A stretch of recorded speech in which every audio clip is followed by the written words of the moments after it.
Hello and welcome to CNN 10. I'm Coy Wire with your news for Thursday, August 14th. First, a random thought Thursday for you. Why is it that when we have more than one goose, we call them geese? But more than one moose isn't meese. The plural is still moose. And a group of squids is called a shoal? Shouldn't a group of squids be called a squad? The collective nouns can be confusing. Without further ado, your 10 minutes of news starts now. Big news for those of you with college applications on the horizon. The free application for federal student aid, or FAFSA, has opened early. The Department of Education says a small number of beta testers can now access the application. And if you can't, no worries. It will be available to everyone starting October 1st. For those of you that need a FAFSA refresher, we got you covered. The FAFSA uses your family's financial information to determine how much government financial aid you may qualify for to attend college.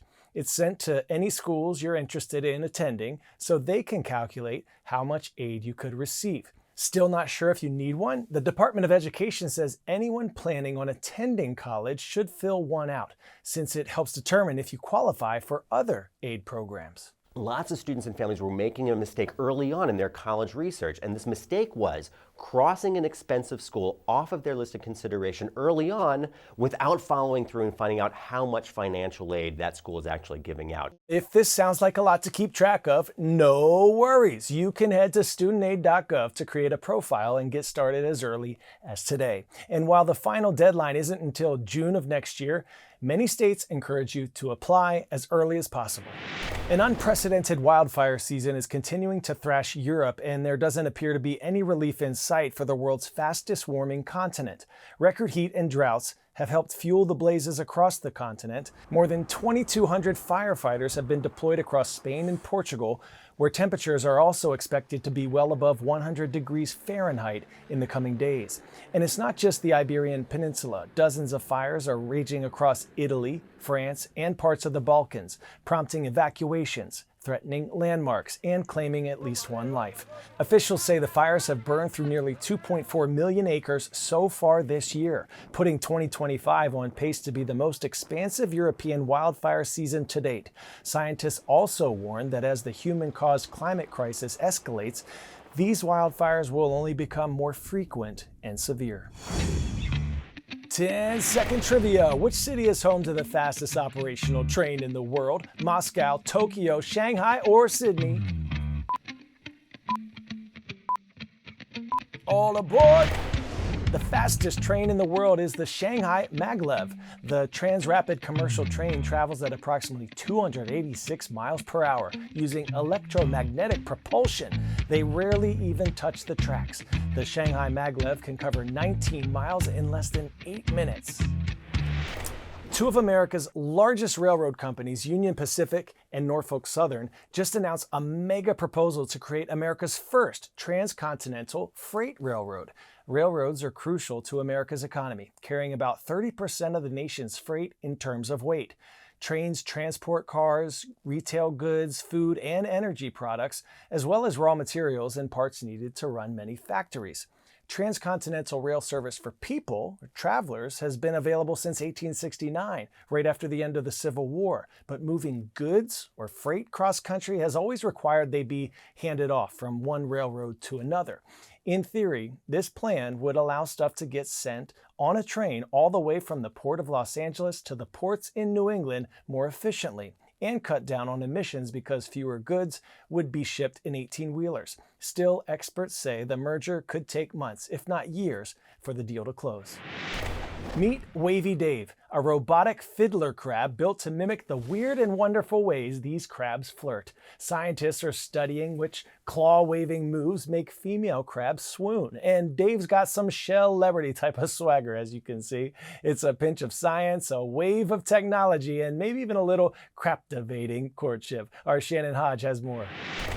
It's crab versus machine. As researchers at the University of Exeter built this robot dubbed Wavy Dave to study how male fiddler crabs compete for female attention. Scientists placed Wavy Dave on a mudflat teeming with thousands of crabs and gave the robot claws of varying sizes to wave near a real male's burrow. I was very surprised at how they reacted because the pessimist in me thought they won't see this as a crab. That, you know, they'll see through it. That we're essentially trying to pull a magic trick on them, and I didn't think that it would work. Cameras captured how the crabs adapted, finding that the males abandoned their normal routines and continued waving their massive claw to compete with the robot. Adapting your strategy and kind of rolling with the punches, that's not something that's special to humans. While some males were less likely to compete when a rival had a larger claw, others would not back down from this robotic intruder. The fight between the fiddler crab and Wavy Dave, I wasn't expecting it when the individual did manage to break the claw off. I thought it wouldn't be strong enough. That just goes to show that you should never try and predict what's going to happen when you're working with animals. We went on some CNN 10 field trips this summer. One town making the list, Las Cruces, New Mexico. Beware, this report might make you hungry. This laid-back town is famous for one of their iconic foods that's part of centuries-old traditions. Let's check out the unique blend of captivating sights, cultures, and cuisine that made New Mexico's second-largest city one of CNN's America's Best Towns to Visit.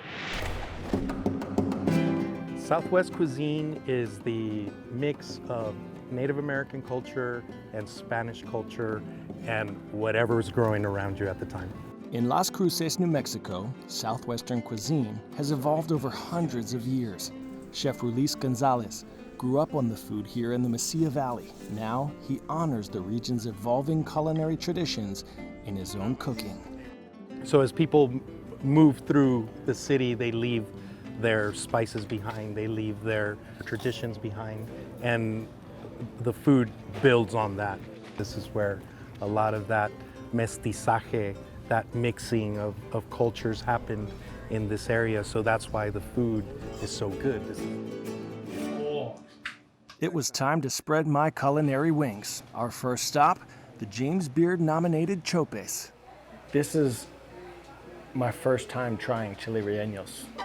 I am tasting history right now. Here we go. That's it.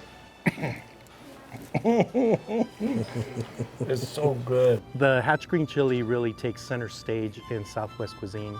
It's the star of the show.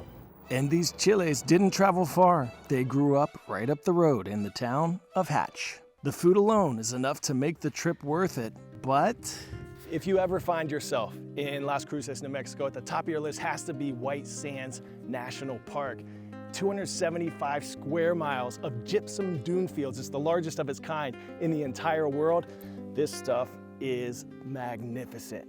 You really feel a sense of peace sitting on the dunes, and maybe that's the draw for Las Cruces. Natural beauty and a quiet, calm pace of life. Oh, and really great chili rellenos.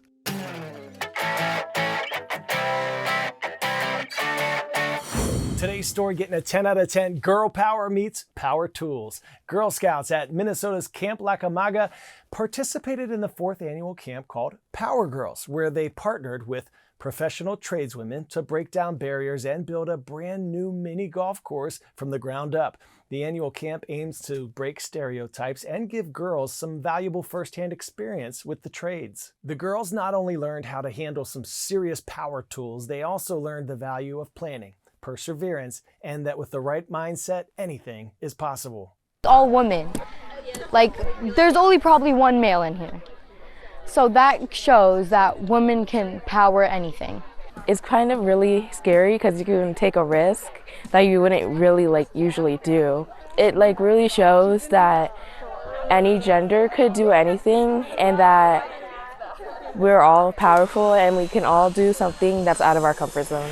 All right, superstars, time for some shout outs now. This one goes to Miss Guza, Miss Lalonde, Miss Holiday, and Mr. Cryer from Alma Middle School in Alma, New Mexico.